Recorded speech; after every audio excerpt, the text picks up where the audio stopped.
Really, really interesting conversation. What are we hearing so far? Yeah, it's been, I guess, probably at the outset of this. So it started about 35 minutes ago, Sam Bankman-Fried speaking from the Bahamas. And it does really seem that he's trying to distance a lot of his involvement in what exactly went wrong. Because the major question really coming into this was exactly how did FTX end up with such a huge $8 billion shortfall?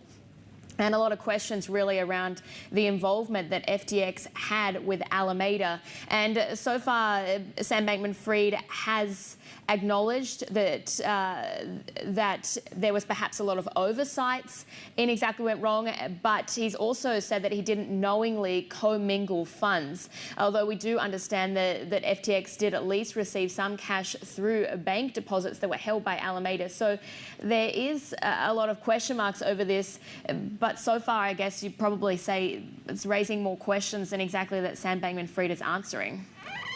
Yeah, he's also noting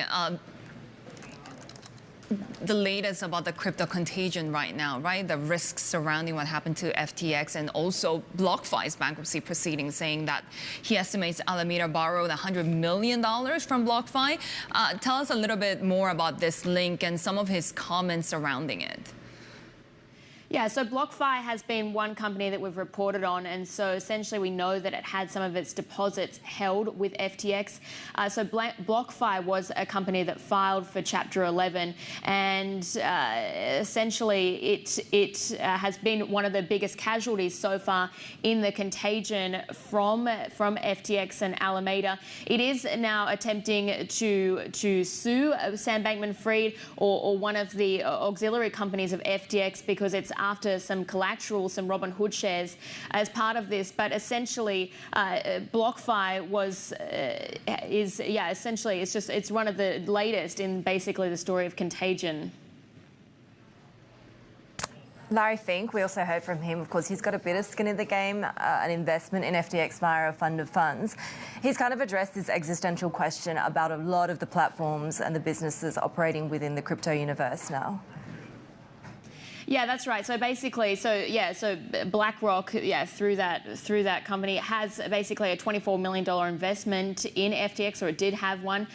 Essentially, he says that after this, we're basically going to see a lot of crypto firms going bankrupt. Of course, there is a lot of question marks around how many can survive. We are continuing, as you were just saying there, BlockFi, but there are other companies at risk like Genesis in this from collapse. The other question, of course, is when it comes down to fundraising for companies that are still trying to raise more capital. And I earlier spoke with one of the exchanges in Hong Kong, and basically saying that funding rounds that had been closed in about 2 days, now taking around 8 months.